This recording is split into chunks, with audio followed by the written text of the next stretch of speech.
Mr. Secretary, my good friend Tony, thank you for your important visit here today. Thank you. Thank President Biden. And thank you to the American people for your incredible support for Israel in our war against the barbarians of Hamás. I thank you in English. I want to thank you in Hebrew as well. אני רוצה להודות למזכיר המדינה בלינקן, לנשיא ביידן ולעם האמריקני על התמיכה הכבירה שלהם במלחמה שלנו נגד הברברים של החמאס. אדוני המזכיר, אתה בא הנה לעם כואב, עם לוחם, עם של אריות, עם שנחוש לנצח את כוחות הרשע מסביבנו. משעה לשעה מגיעות לנו,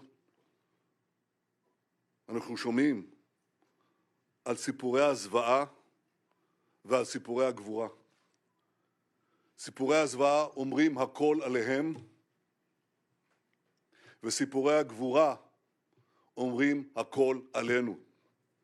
והגבורה הזאת תנצח. Mr. Secretary, your visit is another tangible example of America's unequivocal support for Israel. Hamas has shown itself to be an enemy of civilization. The massacring of young people in an outdoor music festival, the butchering of entire families, the murder of parents in front of their children and the murder of children in front of their parents, the burning of people alive, the beheadings, the kidnappings of a young boy, not only kidnapped, molested, hurt, attacked, and the sickening display of celebrating these horrors, the celebration and glorification of evil. President Biden was absolutely correct in calling this sheer evil. Hamas is ISIS, and just as ISIS was crushed, so too will Hamas be crushed. And Hamas should be treated exactly the way ISIS was treated. They should be spit out from the community of nations. No leader should meet them. No country should harbor them. And those that do should be sanctioned. Tony, my friend, I say to you, I say to all of us, there will be many difficult days ahead. But I have no doubt that the forces of civilization will win. And the reason that's true is because we understand what is the first prerequisite of victory. It's what you just said in our meeting. Moral clarity. This is a time, a particular time, a special time, that we must stand tall, proud, and united against evil. Tony, you are taking that stand. America is taking that stand. Thank you for being here today. Thank you, America, for standing with Israel today, tomorrow, and always.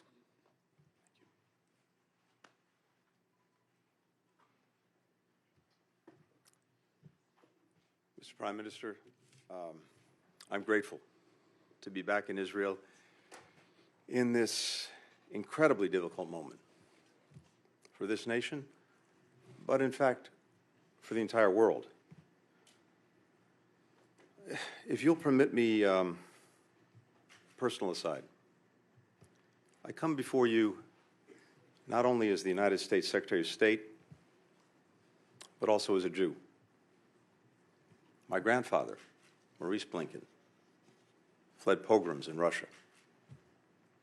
My stepfather, Samuel Pizar, survived concentration camps, Auschwitz, Dachau, Majdanek. So, Prime Minister, I understand on a personal level the harrowing echoes that Hamas's massacres carry for Israeli Jews, indeed, for Jews everywhere. I also come before you as a husband and father of young children. It's impossible for me to look at the photos of families killed, such as the mother, father, and 3 small children murdered as they sheltered in their home in kibbutz near Oz, and not think of my own children. This was just one of Hamas's countless acts of terror. In a litany of brutality and inhumanity that, yes, brings to mind the worst of ISIS. Babies slaughtered, bodies desecrated, young people burned alive, women raped, parents executed in front of their children, children in front of their parents. How are we even to understand this, to digest this? And yet, at the same time that we've been shocked by the depravity of Hamas, we've also been inspired by the bravery of Israel's citizens. The grandfather who drove over an hour to a kibbutz under siege, armed only with a pistol, and rescued his kids and grandkids. The mother who died shielding her teenage son with her body, giving her life to save his, giving him life for a second time.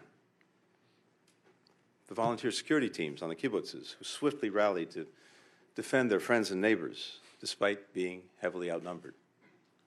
And we're lifted by the remarkable solidarity of the Israeli people, demonstrated in the long lines of people giving blood, in the hundreds of thousands of reservists who've mobilized, some rushing home from abroad, people around the country opening their homes to fellow citizens displaced from the south.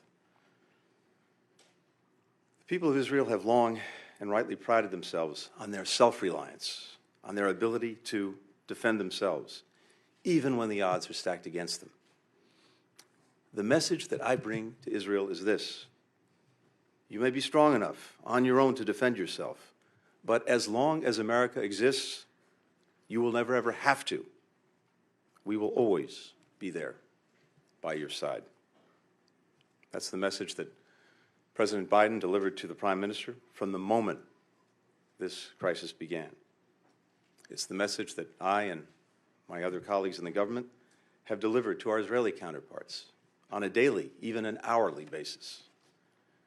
It's the message that I bring with me to our discussions today, and it's what I'll affirm when I meet with the members of Israel's newly formed national emergency government. We welcome the government's creation and the unity and resolve that it reflects across Israel's society. We're delivering on our word, supplying ammunition, interceptors, to replenish Israel's Iron Dome, alongside other defense materiel. First shipments of U.S. military support have already arrived in Israel, and more is on the way. As Israel's defense needs evolve, we will work with Congress to make sure that they're met. And I can tell you, there is overwhelming bipartisan support in our Congress for Israel's security. Here in Israel and everywhere, we will reaffirm the crystal clear warning that President Biden issued yesterday to any adversary, state or non-state, thinking of taking advantage of the current crisis to attack Israel. Don't. The United States has Israel's back. We've deployed the world's largest aircraft carrier to the Eastern Mediterranean. We bolstered the presence of U.S. fighter aircraft in the region. We're providing other support as well. We continue working closely with Israel to secure the release of the men, women, children, elderly people taken hostage by Hamas. We're pursuing intensive diplomacy throughout the region to prevent the conflict from spreading, and I'll be doing that over the course of my trip in the coming days. Too often in the past, leaders have equivocated in the face of terrorist attacks against Israel and its people.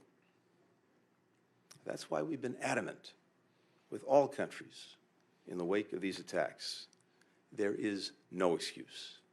There is no justification for these atrocities. You heard the Prime Minister say it. This must be a moment for moral clarity. The failure to unambiguously condemn terrorism puts at risk not only people in Israel, but people everywhere. Look at what just happened. Individuals from 36 countries killed or missing in the aftermath of Hamas's attacks. Europe, Asia, Africa, the Americas, no region has escaped Hamas's bloody reach. Anyone who wants peace and justice must condemn Hamas's reign of terror. We know Hamas doesn't represent the Palestinian people or their legitimate aspirations to live with equal measures of security, freedom, justice, opportunity, and dignity. We know Hamas, instead of promoting the well-being of its citizens, rules repressively and dedicates the resources it has to terror tunnels and rockets. We know Hamas didn't commit its heinous acts with the interests of Palestinian people in mind. We know Hamas does not stand for the future that Palestinians want for themselves and for their children. Hamas has only one agenda: to destroy Israel and to murder Jews. No country can or would tolerate the slaughter of its citizens, or simply return to the conditions that allowed it to take place. Israel has the right, indeed the obligation, to defend itself and to ensure that this never happens again. As the Prime Minister and I discussed, how Israel does this matters. We democracies distinguish ourselves from terrorists by striving for a different standard, even when it's difficult, and holding ourselves to account when we fall short. Our humanity, the value that we place on human life and human dignity, that's what makes us who we are. And we count them among our greatest strength. That's why it's so important to take every possible precaution to avoid harming civilians. And that's why we mourn the loss of every innocent life, civilians of every faith, every nationality who've been killed. Tragically, the number of innocent lives claimed by Hamas's heinous attacks continues to rise.